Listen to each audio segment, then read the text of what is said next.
Hello there and welcome! Today I am absolutely stoked to be taking a full look at the brand new Nerf Pro Stryfe X. This is not only Nerf's first half-dart blaster, but it's also the highest performing blaster that they've ever released. On the box we see that we are getting pro performance of an advertised 150 feet per second. We're getting a rechargeable LiPo battery included, it is semi-auto, and it is 14 plus. I am very excited, so let's crack this thing open and check it out. Now in the box, we of course get the Stryfe X itself, the 1000 mAh lithium polymer battery or LiPo battery, the 15 round magazine, 30 AccuStrike half darts, some generic eye protection, and the instructions. Now that we have the Stryfe X out of the box, let's go over the blaster. So this is technically the 6th iteration of the Stryfe, but the previous 5 have been very similar besides the paint scheme. And if you didn't know, the original blue Elite Stryfe came out 10 years ago, which is kinda crazy. But yeah, while this is very similar in functionality to the previous Stryfes, it is also very different. Going over the blaster, we have 2 sling mounts, one up here and one right below the extended grip. We do have 2 rails on the blaster, one right up top and one right there. But these are actually not N-Strike rails, they are rival rails slash hyper rails. So even though we don't have too many rival accessories right now, you can put the very limited amount of them onto this blaster. Right up here we do have a jam door, just like the original Stryfe. Right back here we do have an N-Strike stock attachment point, so you can pretty much put whatever you want on it, but we do not have an N-Strike barrel attachment point.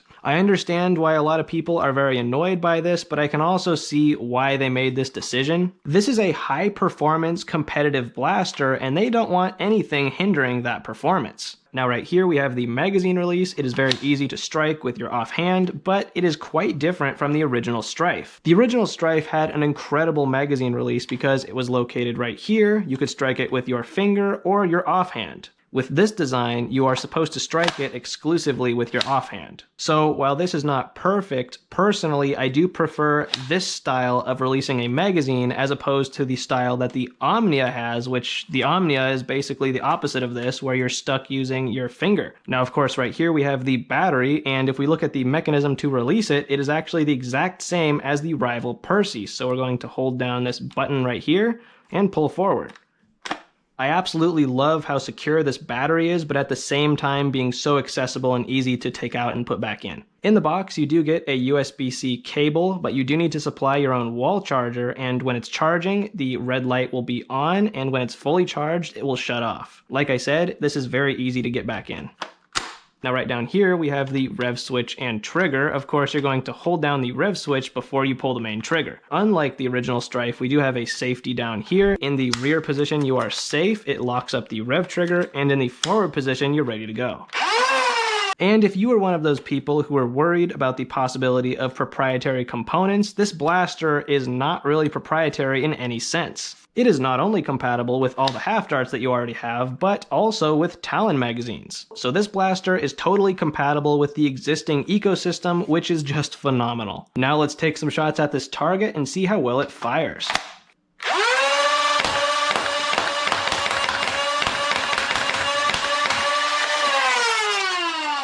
This thing is a beast. I will say the operation is very smooth, very crisp and responsive, but the trigger pull is slightly heavier than the original generations of Stryfe, but certainly not in a bad way. For those who are curious, I will also say this blaster has pretty much no locks. You can open the jam door and have the magazine absent from the magwell, and you can still rev and pull the trigger.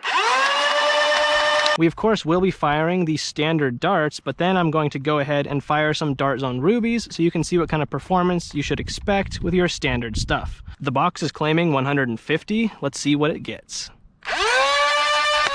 158, 166, 168, 160, and 164. So with the included darts, this blaster exceeds the box claim of 150 feet per second. Now let's fire some brand new Dart Zone rubies. 150, 151, 156, 155, 152, and 150. We are also easily getting 150 with ruby darts. That is absolutely stellar performance for a stock Nerf blaster. Now let's go back inside and I'm going to wrap up my final thoughts. So what are my final thoughts on the Nerf Pro Stryfe X? Overall, I really like this blaster. It is super fun to use, snappy and crisp performance. It is a very accurate blaster and extremely consistent, especially with the included darts.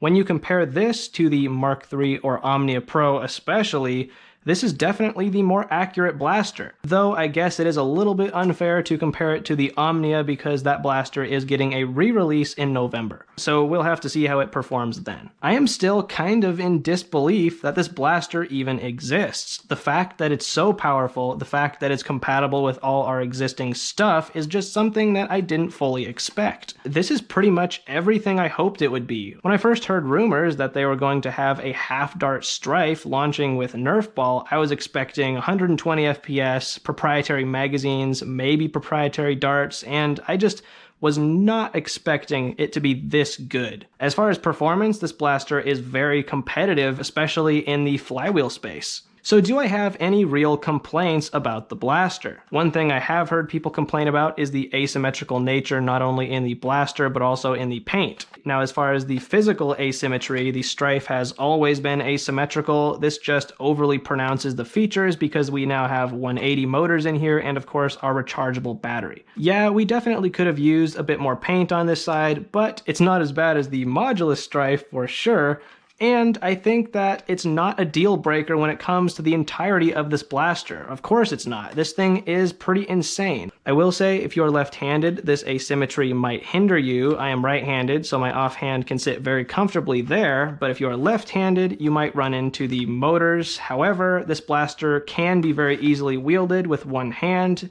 That's just something I wanted to point out. Something that would have been really nice is if they included 2 magazines. I'm a little bit disappointed that they did not, especially considering the Omnia Pro came with 2 magazines and that blaster is more inexpensive than this anyway. But while that is of course frustrating, they will be selling these separately for a very good deal. I think I heard you're getting 2 magazines for $10, which is extremely competitive. I personally think as Nerf's first dive into the half-dart ecosystem, this blaster is near perfect. It checked off all my hopes of what this blaster could be, and definitely exceeded my hopes in some places. This thing makes me so excited for the future. Just like the transition from N-Strike to N-Strike Elite, we are getting a revised version of a pre-existing blaster, but we will also see new blasters in the future, at least that's what I think. So now we get to speculate on which blasters will get the Pro treatment next, and what possible new blasters we will see in this line. It is very exciting stuff. By the way, I was not sent this blaster for review. I did pay for this blaster myself. And as someone who just paid full price for it, I am extremely satisfied with the Stryfe X. But that of course does not mean that everyone will be as satisfied as I am. We of course have our own separate opinions, which is a great thing. So it depends on what you're looking for in a blaster and how you approach the hobby in general. If you don't care about the collector's aspect at all or the stock performance and you just want to tinker and improve things, you could probably make a Stryfe that performs very similarly for a bit less money. Of course, not everyone is going to want to do that, but I know there are some who definitely would, so I'm just throwing that out there. If you really like this blaster, but it is just a bit out of your price range, keep in mind that November is coming up, which means Black Friday. This blaster is an Amazon exclusive, so I'm sure it's going to get some sales. I feel that anyone who really likes the blaster but thinks it's too pricey should definitely wait for a sale. There's certainly nothing wrong with that, and you'll probably be more satisfied with your purchase. Before I sign off here, let's fire a couple more darts at the target.